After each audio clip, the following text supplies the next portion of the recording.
Page 556 et 557 ka Tafsir al Quran de Surah 64. Surah At-Taghabun Makkiyat wa Madaniyat. Bismillahir Rahmanir Rahim. Yusabbihu lillahi nusubbuhina nadi alla ma fi samati konkon ka kamuli wa ma fi al-ardi konkon ka leydi. Lahu kanko odani al-mulku lamungo wala alhamdu kanko odani yettorande wa huwa kanko Allah ala kulli shay'in do kala wonde qadirun ko wawdo. Huwa alladhi kanko Allah woni on khalaqakum tagudo on faminkum no modon kafirun kefero wa minkum no modon mu'minun gomdindo yalla waden ka gomdimbe ne zurriyaji men di. Wallahu Allah bima ta'maluna kon don gollude kon fo basirun ko sutido. Khalaqa samati kankon ko tagi kamuli din wal arda ilaydi bil haqqi sabi gonga wa sawwarakum on badini on kande reedi mamon fasana o moddini o labini suwarakum badiji mon din wa ilay ko faade kamakal masiru ni ruttordene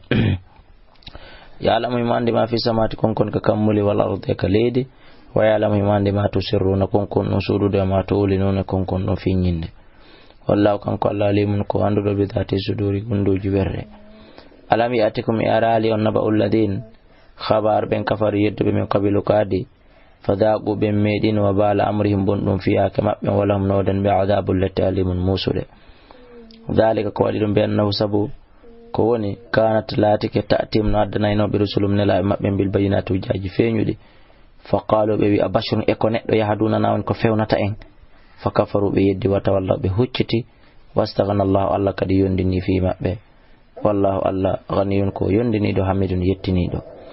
Za'ama alladhina fini ben kafaru yeddobe be wi Allah yubathu wonde be immintintak gol wi bala o wa rabbi mi wondiri jomi an la tubathunna on immintinta thumma la tunabba'unna rifti on humpitete bima amiltum konko golludon wa dhalika wadugol dum ala Allah kala yasirun ko newani dum mo. Fa aminu billahi gomdine Allah wa rasulihi en laado makko wan nuri annora alladhi anzalna min jippini. Wallahu Allah bima ta'maluna ikon don gollude kon fap khabirun ko humpitido. Yawma yajma'ukum yando mo'bindiro yon yawmil jam'i wonande nyalande mo'bondiral nyalande dargal dalika kon ne nyalande yawmut taghabun nyalande sertigu. Amay yu'min billahi kala gomdindo Allah wa ya'mal salihan golli golle mo'ye yukaffir anhu hobbitata itte makko sayyati bakatuji makko ni kanko Allah o wada dum waydukhilhu onadamu jannati aljannatin e aljannaji tajri no ila min tata sangole majjalan naharu candi khaldina ta ko bilutinte fiha anderton abadan poma zalika al-fawzul azim ko don malal manu gangal wayliten walladina ben kafaru yeddu be kaddabu be finni bi ayatina ayajamen den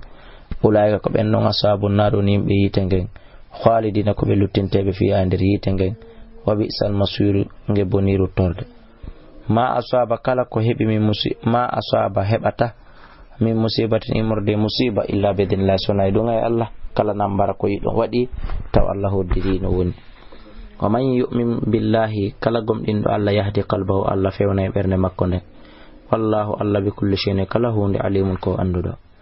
Wa ati Allah dofte Allah ati rasul dofto ne la don fa in tawallaytum son hucciti on salike dum fa inna ma ala rasulina raifametun ko fawini la da me on al balagul mubin ko yottingol finyina. Allah alla la ilaha illa rewetedo illa wa sona kanko wa Allah ka Allah falyatawakkalul mu'minun ko gomdi be hani holorde. Ya ayyuhalladhina amanu kono gomdimbe inna min azwajikum ande no jeya sonna mombe wa auladikum e mombe adu wallakum aybe modon faamedum ko qur'an wowli fahdaruhum rene mabbe wa inta fuson durni keno on tewta kebe wa tasfahu moddini durna gongol wa taghfiru on yafike bonneji mabbini fa inna Allah Allah ghafurun ko yafudo rahimun yurmetedo. Innama amwalukum andena jawle mon den wa auladukum bibbe mon bende fitnatun ko fitina wallahu Allah indahu kamakkun ajrun joddi azimun mawnundi. Fattaqullahu li Allah masata'tum kala nawawilo yoga shuha nafsihi wasma'u nanon wa ati'u dofto don acake ngurende watti podude jillindira bindidi wa anfiqu depanso khairan ko dum buri mo yandali anfusikum wonkiji mon man yoga shuha sabu kala danda do bone ndere ranka ko nafsi wonki mako kin fawlay kare ko ben no mon muflihun ko be woni malabe en to quridullah so nyawli Allah qardan hasanan nyamade labande yudaifu o sowitanay onle lakum wonande on de don yobe o yaghfiru mo yaafo lakum wonande on walla Allah shakurun ko yettini do halimun ko munni do alimul ghaibi kan ko nandu ko wirni wa shahadati